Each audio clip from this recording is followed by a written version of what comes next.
The test is in 4-part, Part 1, Part 2, Part 3, and Part 4. Now look at Part 1. Part 1.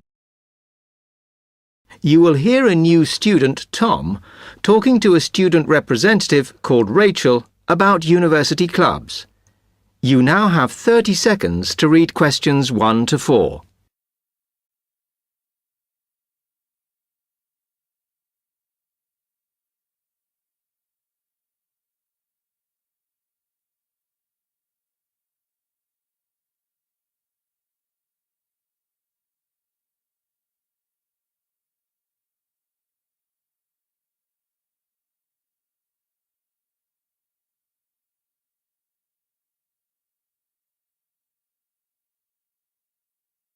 Hi, welcome to Freshers Week. I'm Rachel. Can I help you? Oh, hi. Yes, I was hoping to find out about some clubs I could join. Well, all the club stands are here in this hall. What were you interested in? Not sure. I wanted to do something where I could meet people. Well, take this leaflet with details of all the clubs and see what you think. Oh. It'll probably depend on what day you're free. Like on Mondays, there's the film club. Then on Tuesdays, you've got the climbing club. That's really good. I'm in that. Then on Wednesdays, you've got chess, if you want something a bit more intellectual. But you should look through carefully because all the clubs run extra activities as well as their normal meetings. Oh, yes, I see. So, it looks like the film club has discussions after the films. I'd quite like to go to those. Then, climbing. Goodness. It says here that the university has its own climbing wall. That's impressive. And they go on weekend trips. Cool. And it says the chess club normally just does games with whoever turns up. But it also runs competitions sometimes. But I bet you've got to be pretty good to do that. Yes, I think so. And how many people are in the clubs? Are they all really full? Well, obviously they're all different. So, for example, the film club has just increased its membership from 85 to 125. But I think they're hoping to extend it to 150. The climbing club's quite small, 40 people. And the chess club is fairly healthy at 55. Right. OK. So who do I see if I want to join these clubs? Well, if you go round the stands and speak to the people there, for the film club, that's the events organiser. For climbing, you'll need the club secretary, and the chess club is organised by one of the maths tutors. OK? Yep. I think I'll start with the climbing club. It sounds good. Oh, well, as I said, I'm in that, so I might be able to help you a bit. You now have 30 seconds to read questions 5 to 10.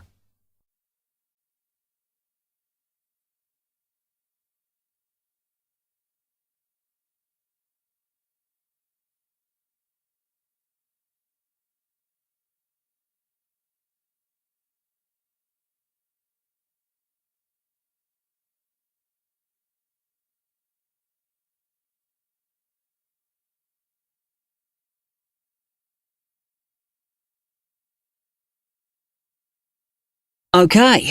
It says in the leaflet that they get together twice a month. Is that right? Yes. Oh, you must join. It's really good fun. We go away quite a bit to North Wales. And every year we have a special excursion, usually to France, which is where we're going this year in the spring. The weather's too unpredictable in the autumn. Wow, that sounds good. But it must cost a lot. Yeah, but we try and save up for it through subscriptions. So rather than having a huge sum to pay in the month we go, we collect those weekly, so it spreads it out. Good idea. I think I'll definitely join. There are quite good benefits you get from joining. I mean, you need that, don't you? And the university clubs normally try and do deals with local businesses, so it's really worth joining. Like in the climbing club, they've got a special arrangement with one of the shops in town. So if you show your card, you can get money off equipment. Don't think the discount extends to clothes, though. That's really worth it then. I'll go over and talk to them now. OK. Hope you do join. Oh, and another thing I meant to say. If you do become a member, you automatically receive a magazine once a year. It's quite useful and interesting because it goes out to all the national climbing clubs. And the other thing is, if you come to every session, then you can get a complimentary ticket to the big exhibition that's held in Cardiff every year. So, hope to see you. Yeah, well, thanks a lot for your help.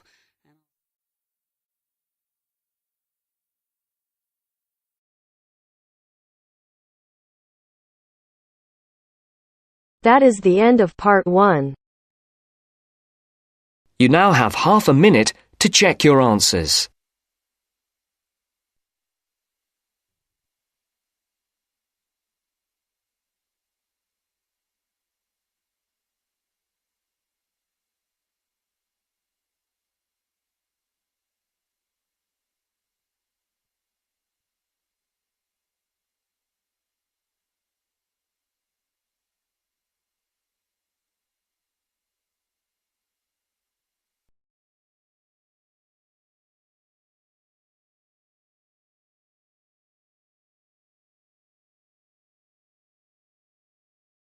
Now turns to part 2.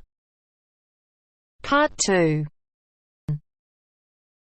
You'll hear a dialogue between a foreign student and a student union officer. As you listen, answer the following questions. First, look at questions 11 to 13.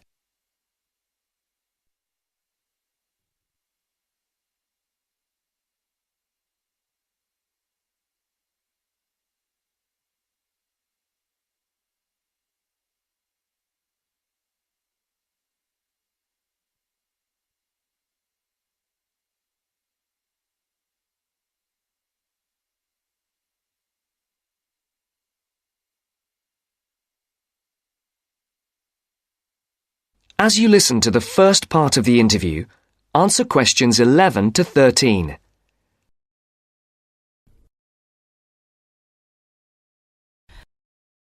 Good morning. Can I help you? Yes, I'd like to know something about the British medical scheme. Yes. What's your question? Can I use British doctors if I fall ill? That will depend on how long your course of study is. If it is 6 months or more, then you are entitled to treatment from the British medical scheme, called the National Health Service, NHS, as if you were a British citizen. With the NHS, consultations with doctors are free, but you will be asked to pay something towards the cost of medicines. In 1987, this is £2.40 for each item of medicine. You are also entitled to free treatment in British hospitals. Always make sure the doctor knows you want treatment from the NHS, as doctors also take private patients, who pay the full cost of all their treatment. How do I make sure I can be treated by the NHS? If you are eligible for treatment, that is, you are registered on a course of 6 months or longer, then the first thing you should do is to register with a doctor. You should register with any doctor close to where you live. Local post offices have lists. Now look at questions 14 to 20.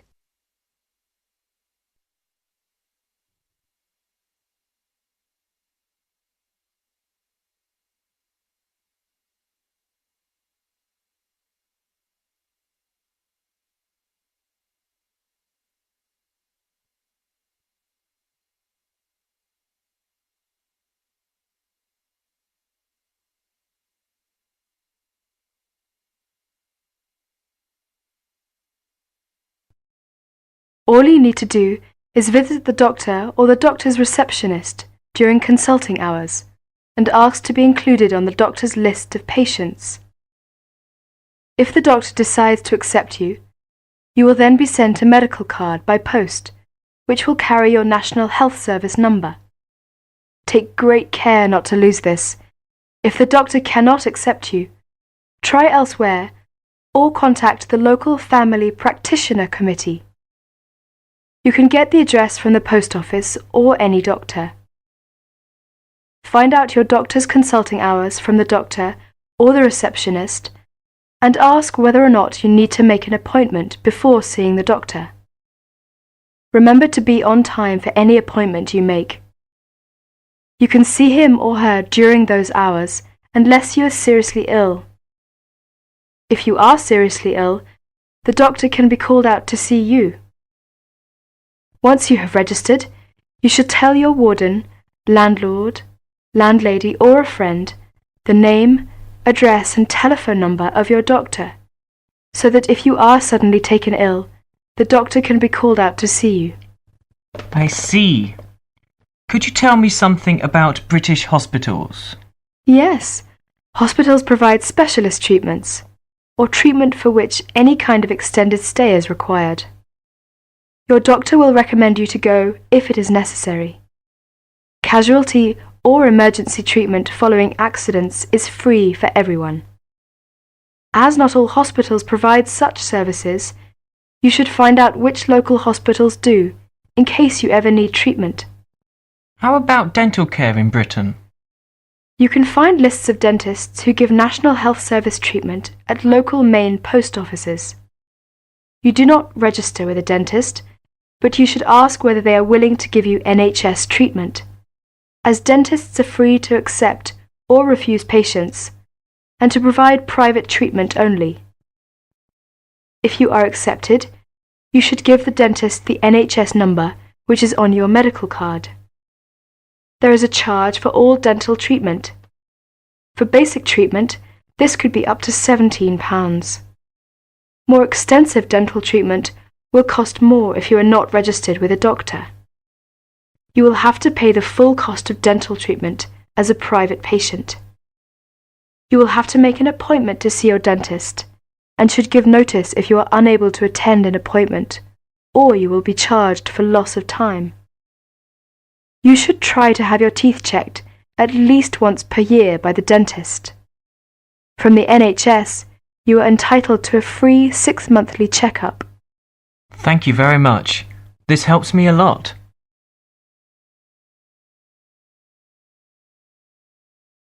That is the end of part 2. You now have half a minute to check your answers.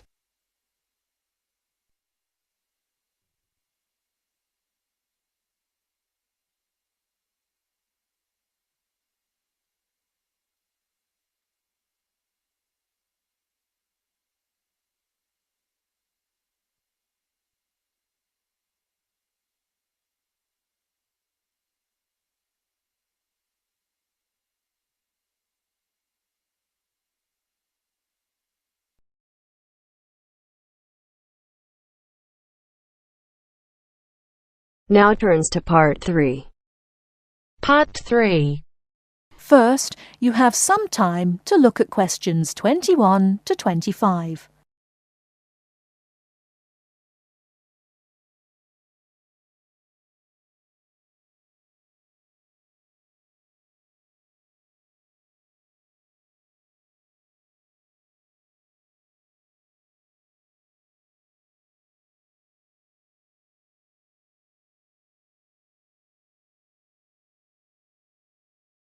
Now listen carefully and answer questions 21 to 25. Good afternoon, everybody. It's Ronald Jaff with this week's edition of Movie Talk. First, let's look at the films this week in the theatre. The Kid Rides Again, When You Find Love, and Wronged.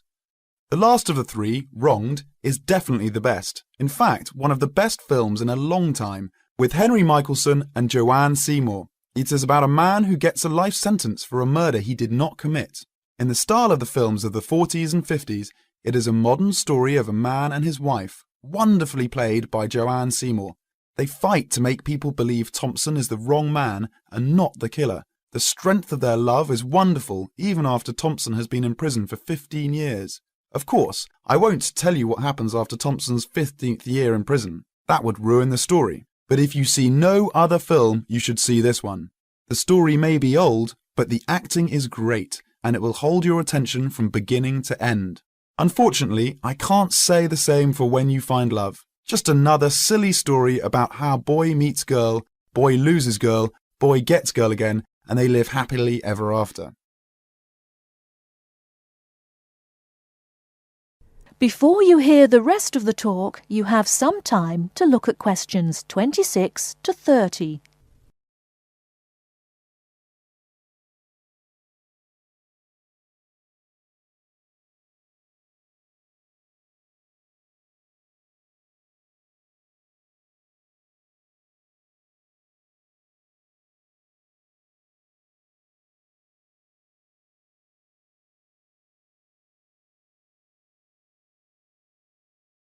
Now listen and answer questions 26 to 30.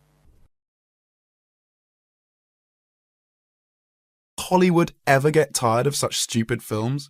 Yet, on a New England college campus, the star of the movie, Tommy Seal, is a freshman. He meets the 2 years older Stephanie Fool, played by Sally Evans. In real life, she must be at least 30, not 20. Well, Billy, our hero, has had a hard time with Stephanie. After all, he is so much younger. But they fall in love in about a minute, as long as it takes to take a picture with a Polaroid, and they are both so happy, in true paradise, until Buck, the star football player, played by Ronco Starr, the only good acting in the film, steals Stephanie away from the poor Billy. He is, after all, a senior and football star, and the rest of the film is about, naturally, how Billy gets Stephanie back, making her remember their love. He shows her that he, not Buck, is the man for her. Well, if you can stand a stupid story and bad acting, then take your 8-year-old child to see When You Find Love. Anyone older will leave the theatre before the movie ends.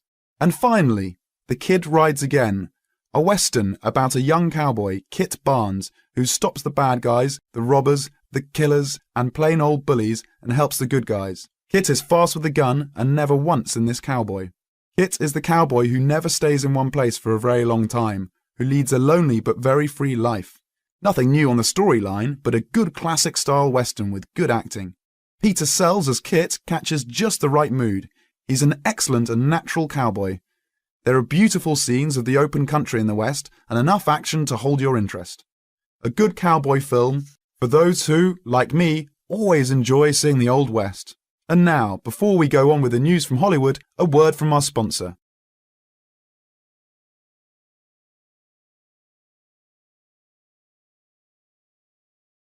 That is the end of part 3. You now have half a minute to check your answers.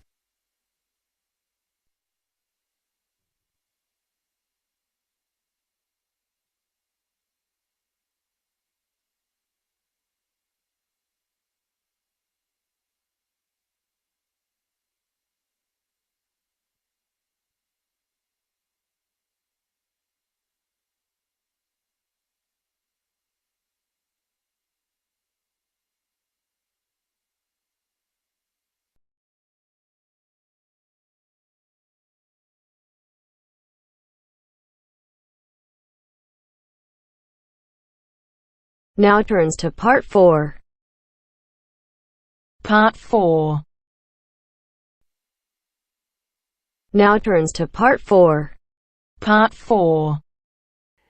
You will hear part of a lecture about psychological testing. First, you have some time to look at questions 31 to 40.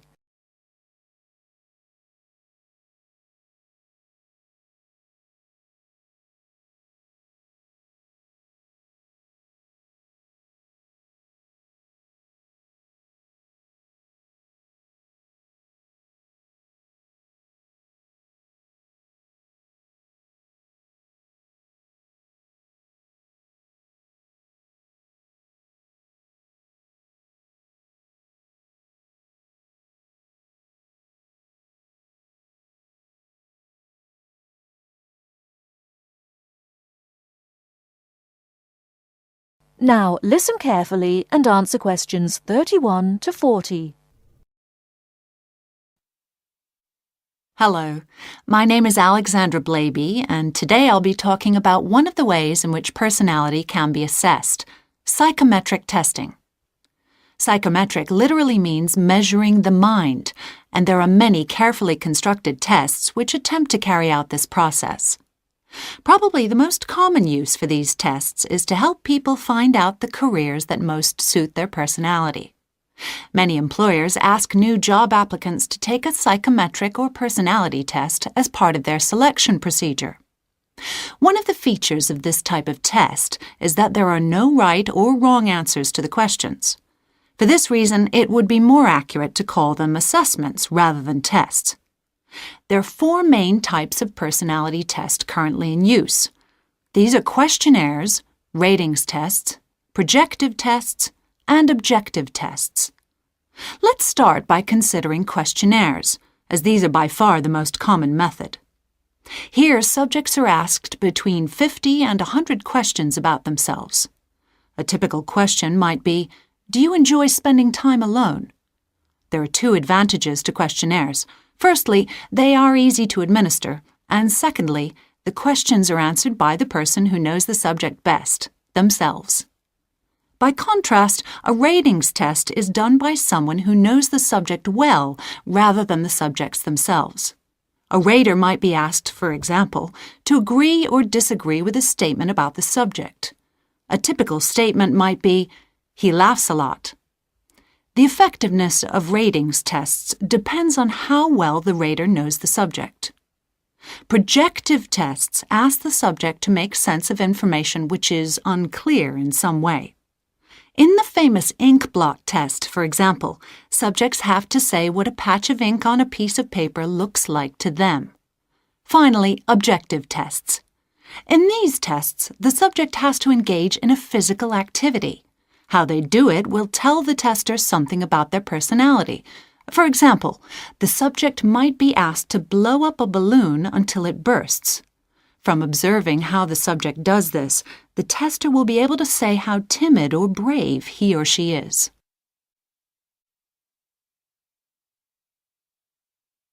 Perhaps at this stage we should clarify what exactly we learn about people from psychometric tests. The overall purpose of the tests is to identify personality leanings or inclinations rather than fixed qualities or, as some people fear, character weaknesses. This explains why tests often include several similar questions. How consistently the subject answers these will enable the tester to reach an accurate assessment. Incidentally, the assessment procedure may be carried out by a psychologist or another trained individual, but is most frequently done automatically by a computer. The effectiveness of any method which asks questions, of course, is heavily dependent on the individual's willingness to answer a set of standard questions. One of the most well-respected psychometric tests is the Myers-Briggs test, which asks subjects about their preferences in 4 main areas.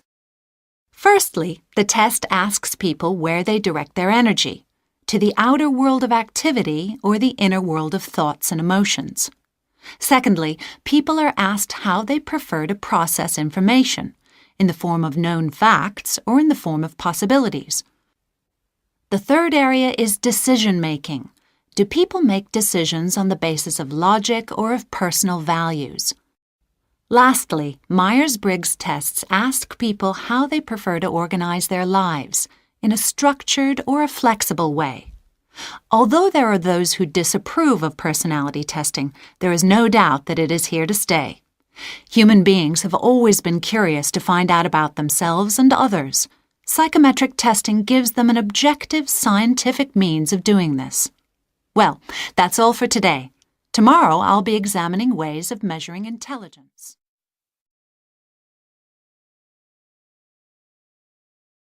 That is the end of part 4. You now have half a minute to check your answers.